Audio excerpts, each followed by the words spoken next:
तो नमस्कार, बहुत बहुत स्वागत है आपका आपके अपने चैनल मार्केट स्टडीज़ पर। बात कर रहे हैं Indian mining company Vedanta limited की। ना सिर्फ आयरन ओर बल्कि गोल्ड और एल्युमिनियम माइनिंग में भी वेदांता लिमिटेड एक बड़ा नाम है। इसके साथ साथ वेदांता लिमिटेड अब सेमीकंडक्टर प्रोडक्शन के अंदर भी हाथ आजमाने जा रहा है और आने वाले 2 सालों के अंदर सेमीकंडक्टर प्रोड्यूस करने वाली एक बड़ी कंपनी के तौर पर उभर कर सामने आने वाला है। गोवा, कर्नाटका, राजस्थान और उड़ीसा बड़े स्टेट के अंदर ये आपको माइनिंग का काम करते हुए नजर आते हैं। स्टॉक काफ़ी अच्छे मोमेंटम में आपको देखने को मिल रहा है। 321 रुपये 45 पैसे का करंट प्राइस है, 440 रुपये का हाई बनाया है और 242 रुपये के ईयरली लोस यहाँ हमें देखने को मिल रहे हैं।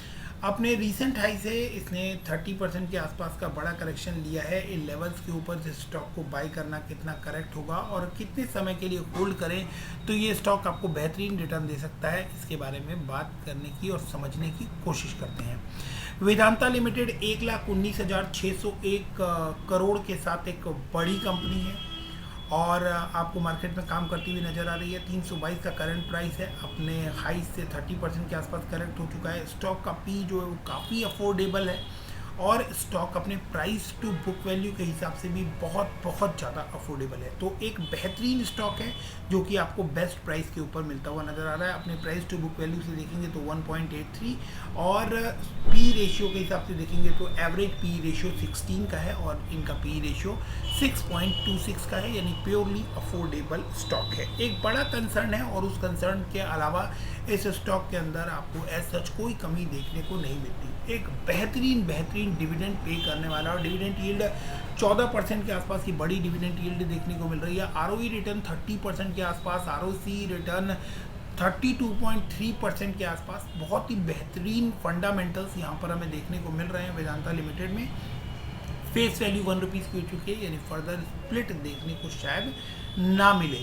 बात करते हैं प्रॉफिट वेरिएंस की, तो 5 ईयर का प्रॉफिट वेरिएंस आप देख सकते हैं 28.7% का प्रॉफिट वेरिएंस है। डेट जो है वो 53,000 के है, लेकिन ये कंटिन्यूसली आपको क्वार्टर ऑन क्वार्टर डिक्रीज होते हुए नजर आ रहे हैं। यहाँ जो बड़ा कंसर्न है वो है कि प्रमोटर की होल्डिंग 70% है, लेकिन वो 100% ऑलमोस्ट 100% के आसपास प्लेस्ड है। Vedanta limited is a diversified natural resource group engaged in exploring, extracting and processing minerals and oil and gases. The group engaged in exploration, production and sale of zinc, lead, silver, copper, aluminium, gold and iron ore also. तो इस तरह का बड़ा काम करते हुए नज़र आ रहे हैं। स्टॉक अच्छे मोमेंटम में है, फंडामेंटल्स बहुत स्ट्रॉन्ग है। 30% की करेक्शन इसको इसके 50 डीएमए और 200 डीएमए के नीचे इस समय लेकर आ गई है। यहाँ से बाइंग स्टार्ट करनी चाहिए या नहीं करनी चाहिए, इसके लिए टेक्निकल लेवल्स के ऊपर भी समझने की कोशिश करेंगे। किन लेवल्स पर बाइंग करें तो लॉन्ग टर्म में अच्छा बेनिफिट हो सकता है। अगर आप विदाउट चार्ट देके बाइंग करना चाहते हैं तो डेफिनेटली आप बाइंग स्टार्ट कर सकते हैं। थोड़ी बाइंग करेंगे। 30% का करेक्शन हो चुका है, थोड़ी करेक्शन के बाद वापस स्टॉक जो है वो आपको उसी मोमेंटम में जाता हुआ नज़र आएगा। तो डेफिनेटली एक बेहतरीन स्टॉक है, कोई प्रॉब्लम नहीं है, सिवाय कि प्रमोटर की होल्डिंग जो है वो एक बड़ा कंसर्न यहाँ पर दिखाई देती है। प्रमोटर ने अपना सारी होल्डिंग जो है वो प्लेज की हुई है। बार बार आपको मर्जर डीमर्जर की खबरें इसी वजह से आती हुई दिखाई देती हैं। बड़ी लाइबिलिटी है, 38,000 करोड़ की लाइबिलिटी कंटीजेंट लाइबिलिटी है। कंटीजेंट लाइबिलिटी क्या होती है, इसको सरल भाषा में समझने की कोशिश करें तो एक ऐसा खर्चा जो कि आ भी सकता है और नहीं भी आ सकता है, जिसकी श्योरिटी नहीं होती, इसलिए उसे बुक्स में रिपोर्ट नहीं किया जाता कंटीजेंट लाइबिलिटी को। और कंटीजेंट लाइबिलिटी आपको बैलेंस शीट में नज़र नहीं आती, लेकिन अगर लेट सपोज फॉर एग्जांपल आपका कोई किसी कंपनी का कोई कोर्ट केस चल रहा है या कोई लीगल टैक्सेस का इशू है या कुछ ऐसा इशू है जो कि गवर्नमेंट पेनल्टी रेज कर भी सकती है और नहीं भी कर सकती है, ऐसे सिचुएशन में आपको अपनी लायबिलिटीज जो है वो कैलकुलेट कर असर्टेन करके रखनी होती है और उस लायबिलिटी की वैल्यू तकरीबन 38,000 करोड़ है। तो ये एक कंसर्न है। इसके अलावा पॉजिटिव पॉइंट्स देखें तो 14% की डिविडेंड यील्ड यहाँ पर देखने को मिल रही है। अच्छा क्वार्टर एक्सपेक्ट कर रहे हैं क्योंकि स्टील और मेटल के आपको प्राइजेस जो है आयरन ओर के प्राइजेस आपको बढ़ते हुए नजर आएंगे, इसलिए अच्छा क्वार्टर एक्सपेक्ट है। और इसके साथ साथ 5 ईयर्स का लास्ट CAGR देखेंगे तो ऑलमोस्ट 30% के आसपास का बड़ा CAGR आपको लास्ट 5 ईयर्स में देखने को मिल रहा है। अच्छा return on equity track record है 3 इयर्स का 25% के आसपास, और हेल्दी डिविडेंड 32.57% के आसपास हमें देखने को मिलता है। तो एक बेहतरीन कंपनी है, अफोर्डेबल प्राइसिंग के ऊपर मिलती हुई नजर आ रही है। कोल इंडिया के बाद second largest market cap hold करती है, और इसके अलावा आप देखेंगे डिविडेंड यील्ड में ये कोल इंडिया को बीट करती हुई नजर आती है।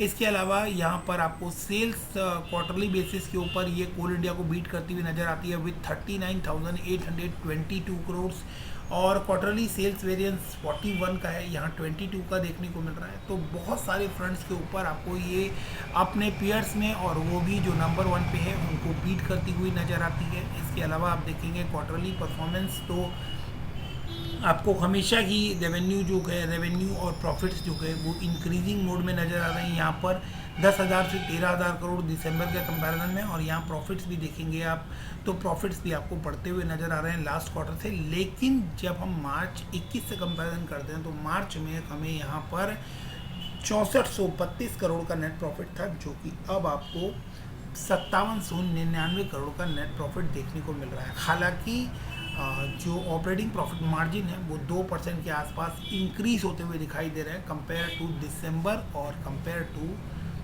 मार्च 21। तो ऑपरेटिंग मार्जिन अच्छा कर रहे हैं, रेवेन्यू जो है उसमें ग्रोथ है, लेकिन उसके नीचे जब हम आते हैं तो हमें देखने को मिलता है कि स्टॉक जो है वो उसके बाद जो इंटरेस्ट पे कर रहा है और जो बाकी फिगर्स हैं वो आपको कॉस्टली नज़र आती हैं, जिसकी वजह से आपको प्रॉफिट जो है वो डेविएट होता हुआ और डिक्रीज होता हुआ नज़र आ रहा है। ईपीएस बढ़ता हुआ नज़र आ रहा है। 8 का ईपीएस यहाँ देखने को मिल रहा था, 17, 11, 12, 11, फिर 15 और 15.60 का ईपीएस यहाँ देखने को मिल रहा है। बात कर ले ईयरली परफॉर्मेंस की, तो 1,32,000 करोड़ का फिगर टेस्ट कर दी है। 5 फिगर्स में आपको यहाँ पर रेवेन्यू जो है वो बढ़ती हुई नज़र आ रही है। 44,000 करोड़ का ऑपरेटिंग प्रॉफिट है, और मार्जिन जो है वो 34% का है, जो प्रीवियस सभी ईयर से आपको बेटर देखने को मिल रहा है। प्रीवियस ईयर से कंपैरिजन करें मार्च 21 से, तो 27,000 करोड़ का ऑपरेटिंग प्रॉफिट था, जो अब 44,000 करोड़ है, और नेट प्रॉफिट 11,602 करोड़ था, जो कि अब 18,802 करोड़ का देखने को मिल रहा है। ईपीएस ईयरली बेसिस पर 50.58 का आ गया है, और डिविडेंड पे आउट 89% का बड़ा पे आउट यहाँ पर देखने को मिल रहा है।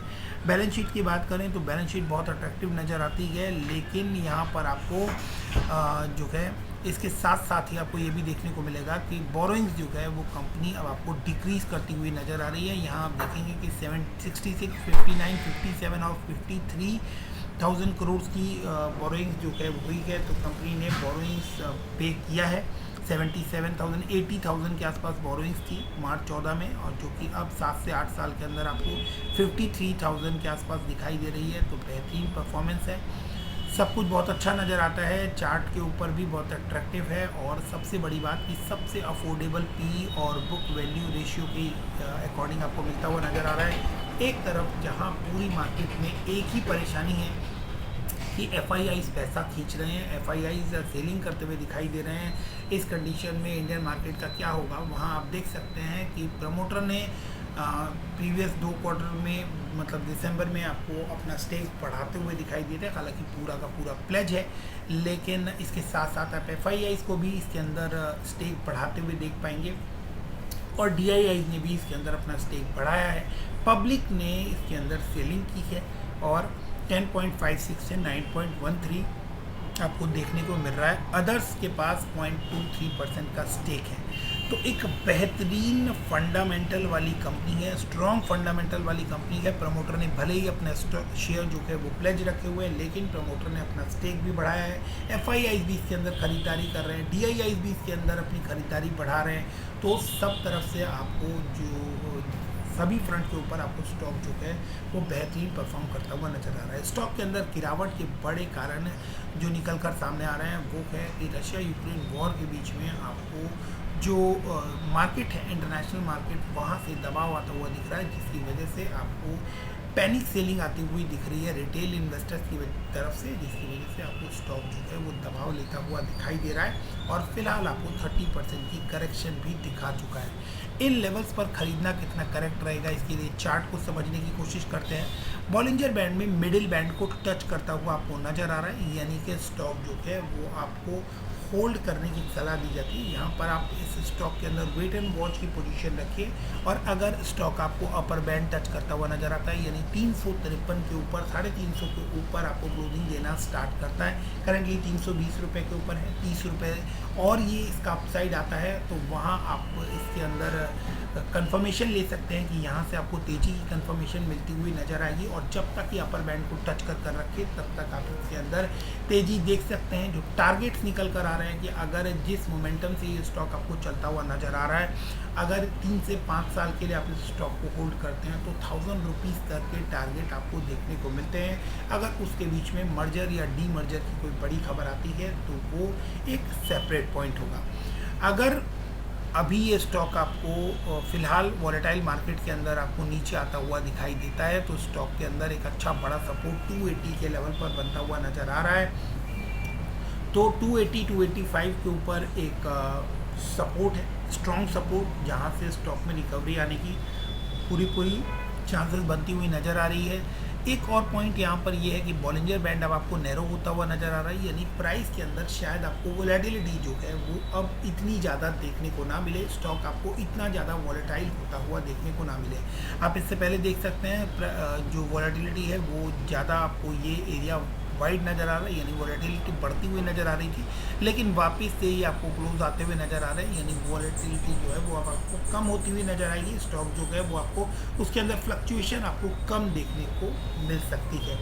बात करें RSI की, तो RSI करंटली 43.63 के साथ चार्ट पर हल्की स्ट्रेंथ दिखा रहा है और लोअर लेवल से रिकवरी है, यानी कि उन 19.93 चला गया था इसका RSI, और वहाँ से आपको 43 के ऊपर आता हुआ नज़र आ रहा है, यानी कि रिकवरी मोड के ऊपर स्टॉक आपको इस समय नज़र आ रहा है। जो डिप आई थी उस डिप के बाद भी आप चार्ट के ऊपर देखेंगे यहाँ पर, तो वो जो डिप आपको करंटली देखने को मिल रही है, एक मंथ की बात करें तो उस डिप से भी एक रिकवरी यहाँ पर आपको आती हुई दिखाई दे रही है। तकरीबन 11-12% के आसपास स्टॉक रिकवर कर गया है, और आगे रिकवरी की जो चांसेस है वो बहुत अच्छी बनती हुई नज़र आ रही है, अनलेस अनटिल मार्केट में कोई एक्सटर्नल रीज़न इसके ऊपर किसी तरह का प्रेशर क्रिएट ना करे, और कोई जो खबर जो है वो इससे रिलेटेड कोई बुरी खबर ना निकल कर आए, तो स्टॉक आपको definitely short term mid term में 500 रुपये तक के टारगेट्स दिखाने वाला है।